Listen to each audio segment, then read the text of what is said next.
Yes, thank you. I hope you can see my screen. I'm going to stop sharing my video because my Wi-Fi connection is not so good, so I prefer that you see the screen, not me. So yes, I'm going to talk about an activity which is going on in the DDI Alliance in the XKOS working group, which is the establishment of best practice guidelines, let's say, for publishing statistical classification as linked data with XKOS.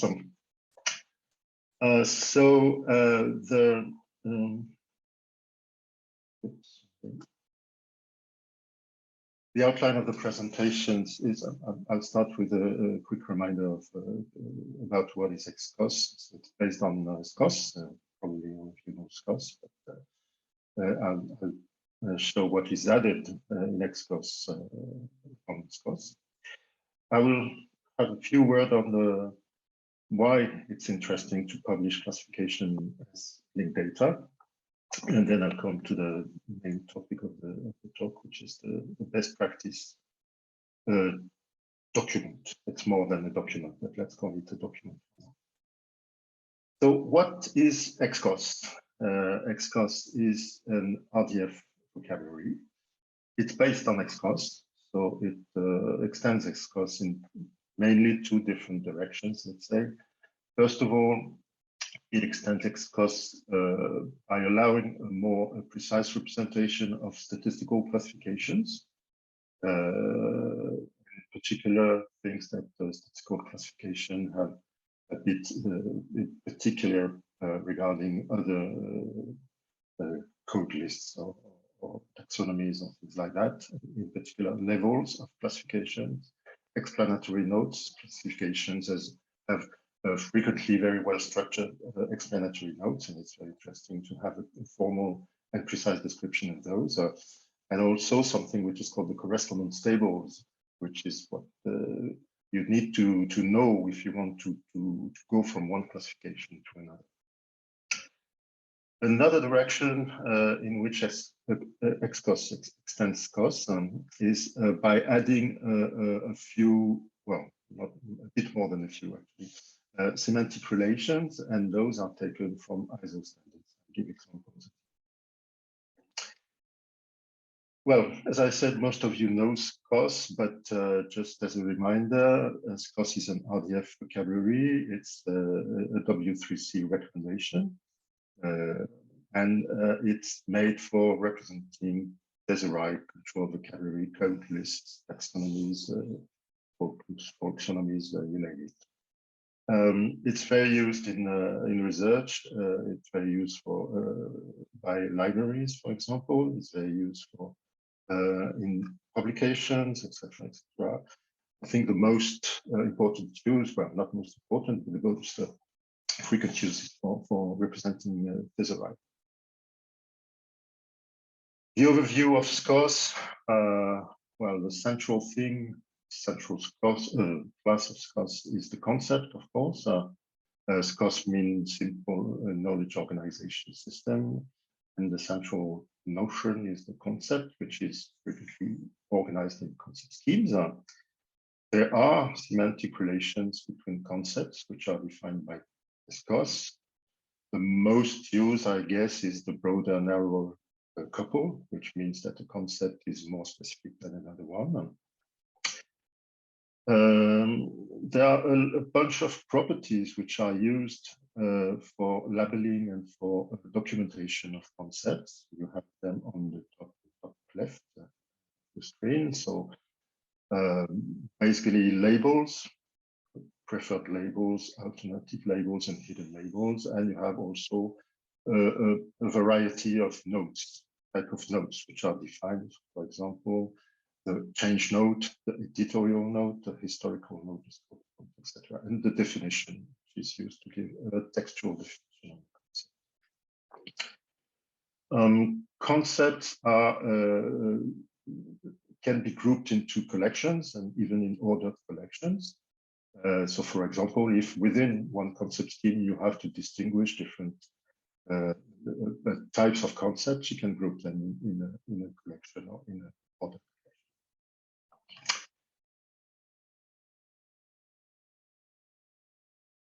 So what does XKOS add? Well, I'm not expecting you to read the whole thing, but just a few words about the main classes that are added by XKOS.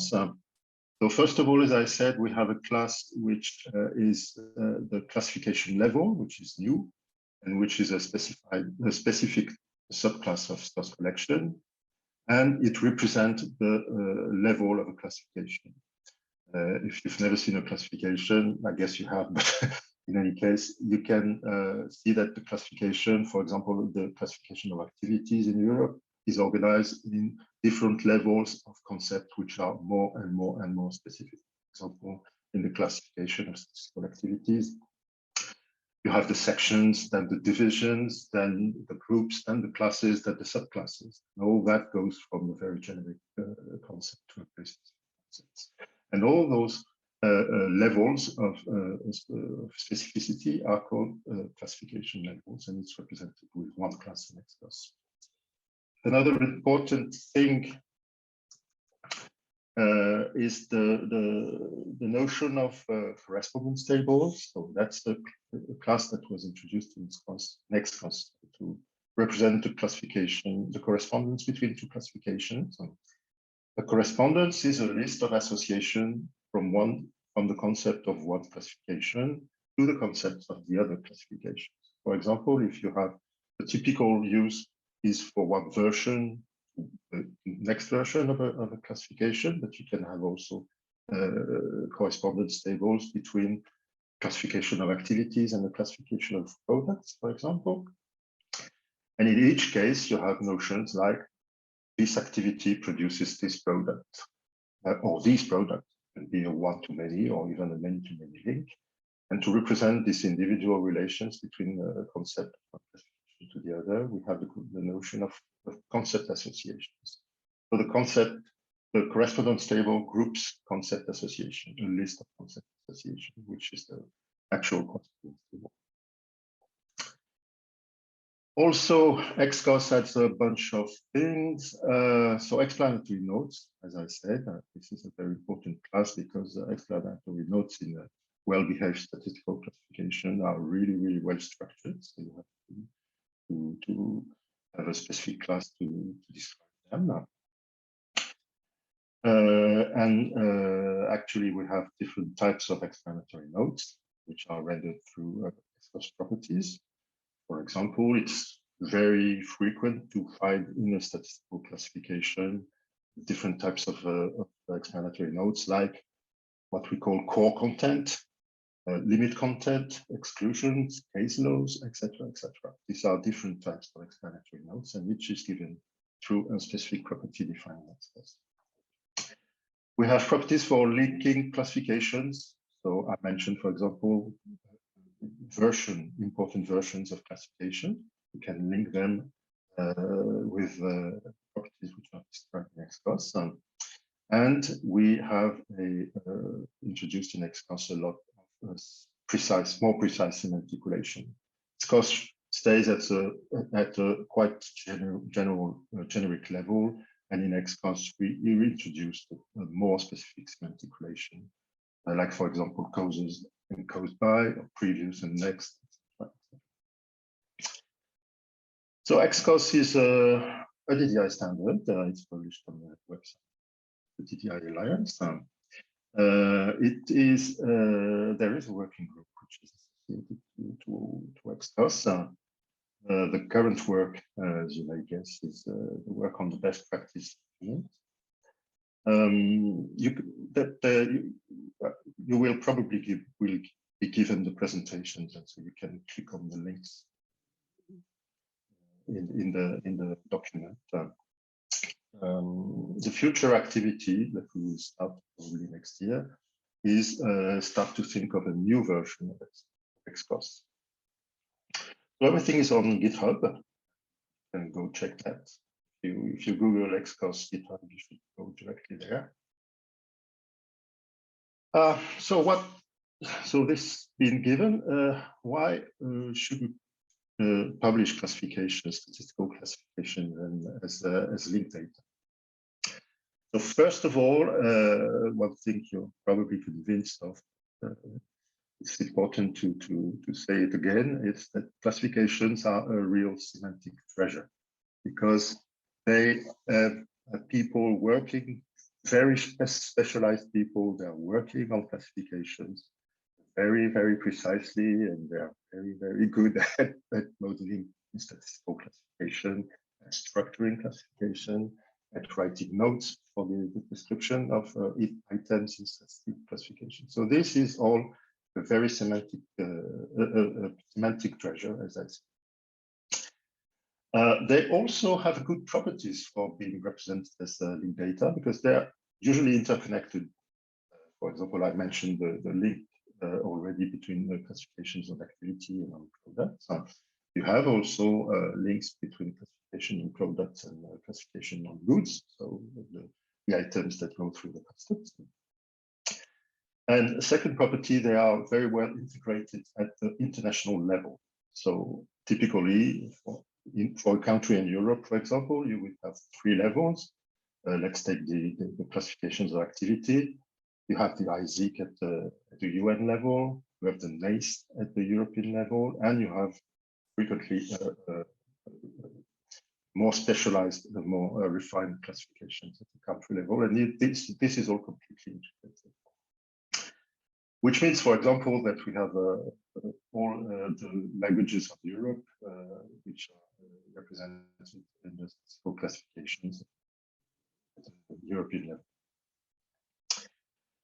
The third property, which makes classification a good candidate for being published as in data, they can link to multiple external phenomena. They have the concepts which are defined in classifications, be it classifications of activity and professions or products, as I said, they can link, they span the whole field, and they can link to multiple external and more specialized, for example, physical. And so these are the, let's say, conceptual reasons, but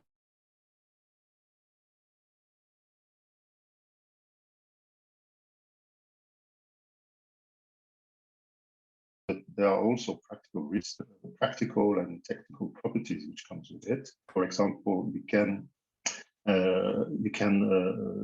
query the classifications with Sparkle, for example, and that includes classification queries across classifications, across endpoints, across endpoints.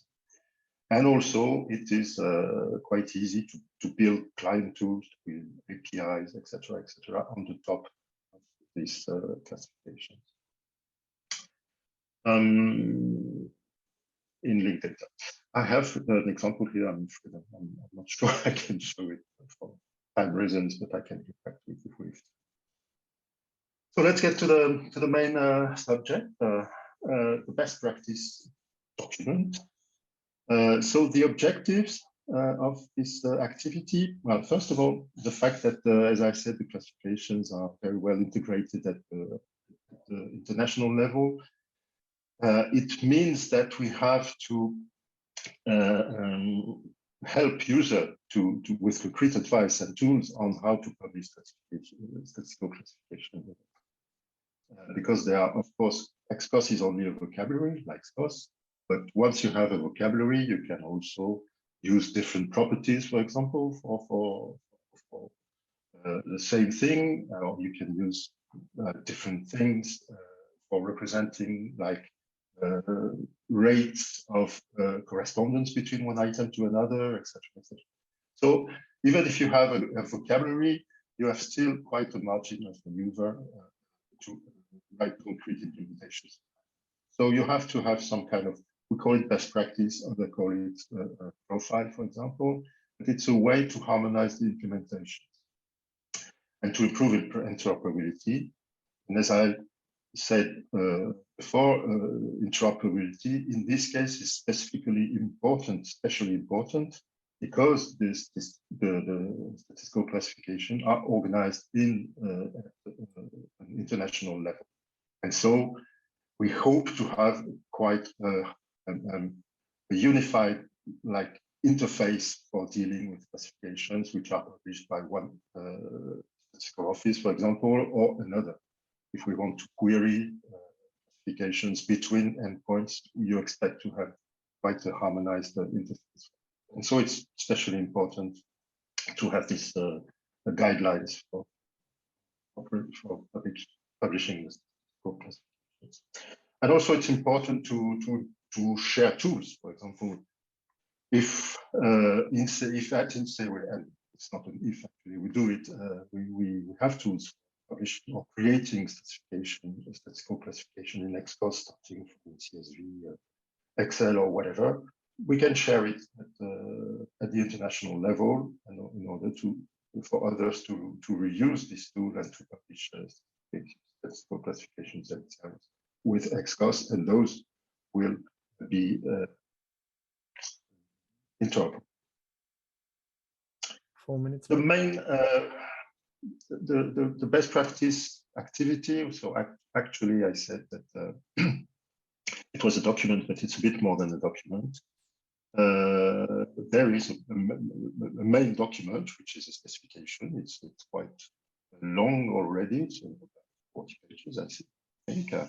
But we intend also to produce formal rules to test an implementation against the good practice, which is described in the main document. These tools will use a vocabulary which is called SHACL, which is a validation vocabulary for RDF. So we will publish SHACL shapes, that's how it's called, in order to verify the different rules that will be in the best practice document. We also will create examples. And there are already, I think, nearly 30 examples in the document. We will add more. And also we wish to publish, as I said, tools in order to help people to publish the classification as XKOS, and also to publish descriptive metadata, for example, in TCAT for the statistical classification. A quick overview of the outline of the best practice document. This is the actual intent. So we see that we're covering a lot of fields. So dealing with labels, for example, fixed length label, different types of label, when you have official labels and usage label, dealing with translation, dealing with notes, and in particular for difference between the notes that can be versioned and the notes that can be timestamps. We have a chapter on the levels. We have also a chapter on the types of classification entry. We have a big chapter on correspondences, in particular, what direction do we choose, in particular, how we can document the concept associations. We have a lot of examples in this chapter on correspondences. We have this a chapter on describing the relation between international and national classifications.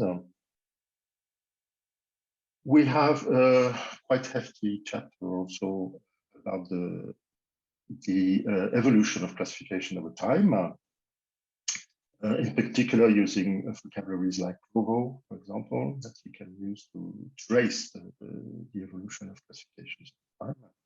We have a chapter on publishing classification in practice. What data set do you produce? Is it the whole data set with all the history, or just snapshots, etc., etc.? And we have also a chapter on URI policies. 1 minute left. Yeah, so that's, I think, my not last, but not far from the end. The time frame for the best practice document. So I must say that we are working on this subject with my colleague Christophe, who is on the call, and also with Mafonka. So we are working on the main documents. It's well advanced now. We are just starting the work on SHACL. We intend to have a public review by the end of February, to the end of May.